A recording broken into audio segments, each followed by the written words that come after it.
बच्चों question number 22 और part number C पर हम लोग आ गए। यहाँ देख सकते हैं आप in figure L M parallel C B, L N parallel C D, then prove that A M upon B M is equal A N upon D N. ये देखिए 4 नंबर का क्वेश्चन है, बहुत आसान सा क्वेश्चन है बच्चों। तो चलिए इसका सोल्यूशन देखते हैं। बच्चों यहाँ पर गिवन क्या है आपको, L M parallel C B, L M parallel C B, L M C B के पैरेलल है, and L N parallel C D, L N parallel C D.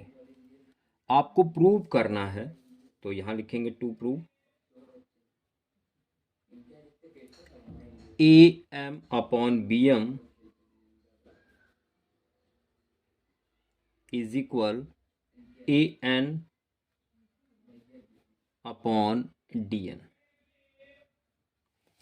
बच्चों यहां पर इसको सॉल्व करना स्टार्ट करते हैं हम लोग।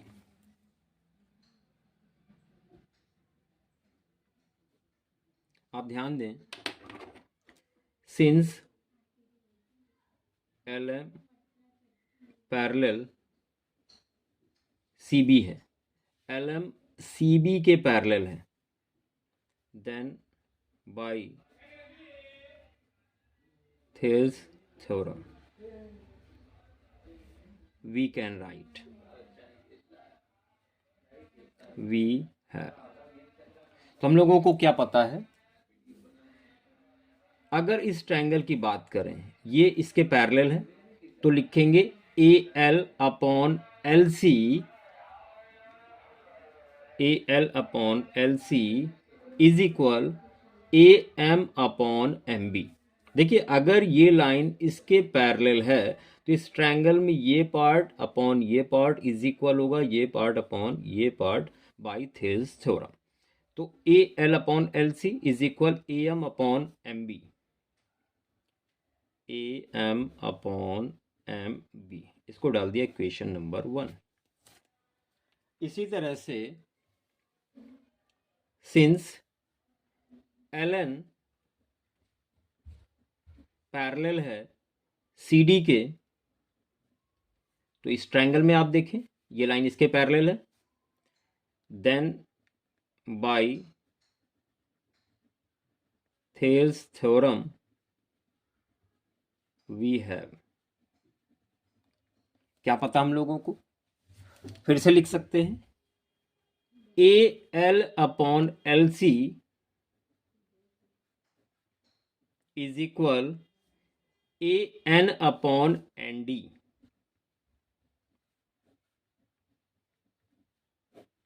अब बच्चों देखें 1 और 2 में ये वाले पार्ट बराबर है, LHS तो RHS भी इक्वल होने चाहिए। बच्चों यहां पर हम लोग क्या लिखने वाले हैं, ध्यान दें, from equation 1 and equation 2 we get, क्या मिलने वाला है, A M upon M B या B M is equal A N upon N D या डी एन। बच्चों यही प्रूव करना था हम लोगों को, हेंस प्रूव्ड। तो एक आसान सा क्वेश्चन था, आप देख सकते हैं यहां पर। Part number D, find zeros of the quadratic polynomial and verify the relationship between zeros and coefficients. 4 number का है, आसान सा क्वेश्चन है बच्चों। बच्चों सबसे पहले जीरोज फाइंड आउट करें। देखिए 10 के फैक्टर प्राइम होंगे 2 और 5, और प्लस करने पर 7 है तो 2 5 7 आ जाता है। तो यहां पर आप लिखेंगे x square plus 5x plus 2x plus 10। बच्चों यहाँ x कॉमन ले लेंगे पहले पेयर से तो x प्लस 5 बचेगा, और 2 कॉमन ले लेंगे तो x प्लस 5 बचेगा। अब यहाँ पर कॉमन है x प्लस 5, बचा x प्लस 2। पहली condition, if x plus 5 is equal 0, बच्चों यहाँ से x इज इक्वल मिल जाएगा -5, इसको नाम दे दिया हमने पहला root alpha. If x plus 2 is equal 0, तो x इज इक्वल मिल जाएगा -2 और इसको नाम दे दिया हमने बीटा। तो आधा क्वेश्चन आपका हो गया। अब रिलेशनशिप वेरीफाई करनी है, तो चलिए वेरिफिकेशन करते हैं। यहाँ पर हेडिंग डालेंगे वेरिफिकेशन। बच्चों पहली रिलेशन होती है alpha plus beta is equal -b/a। Alpha -5 है, प्लस बीटा -2 है, माइनस बी होता है जो x के साथ हो तो 7 है, और a x² के साथ यानी 1। बच्चों -5 -2 -7 हो जाएगा, और इज इक्वल भी -7 है। तो देखिए एक रिलेशन तो वेरीफाई आपने कर दी।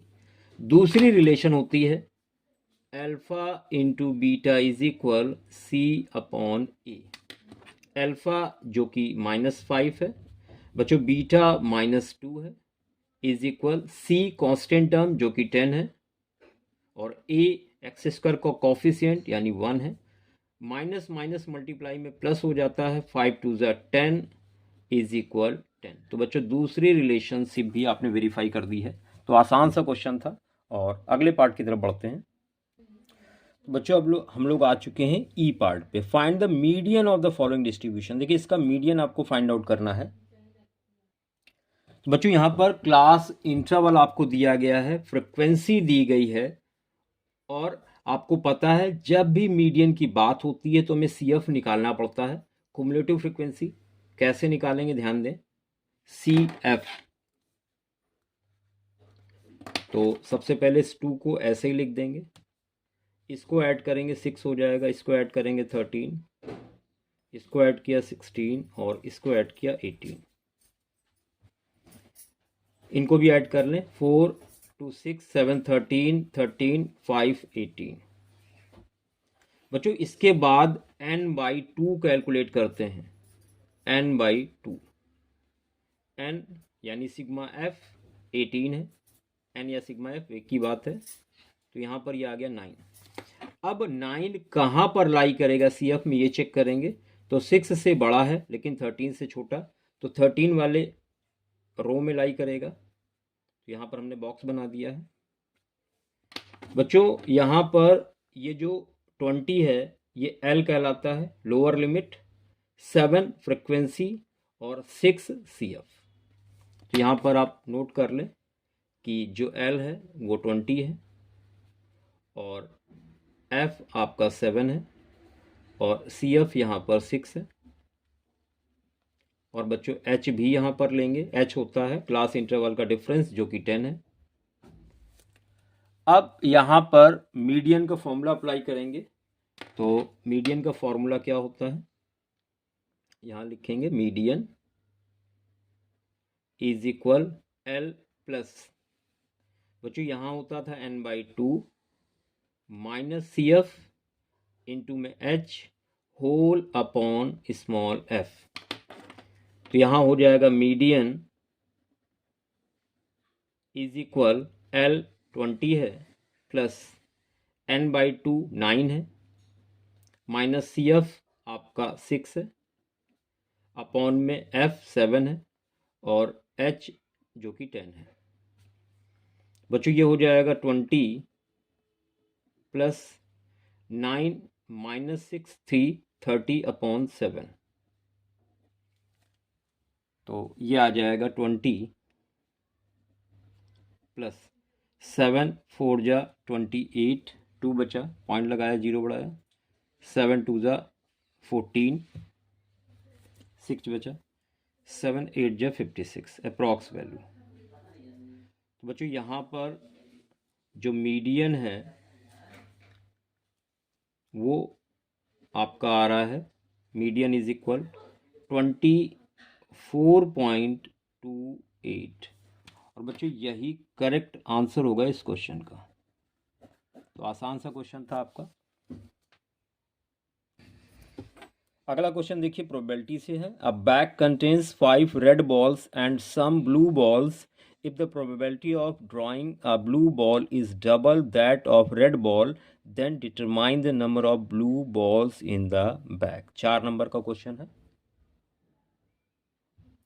तो बच्चों यहां पर हम सपोज करने वाले हैं, लेट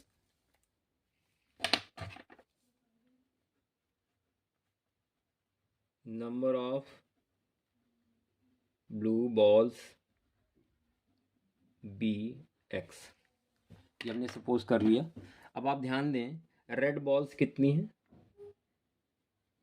रेड बॉल्स, यहां हम लिखेंगे ब्लू बॉल्स,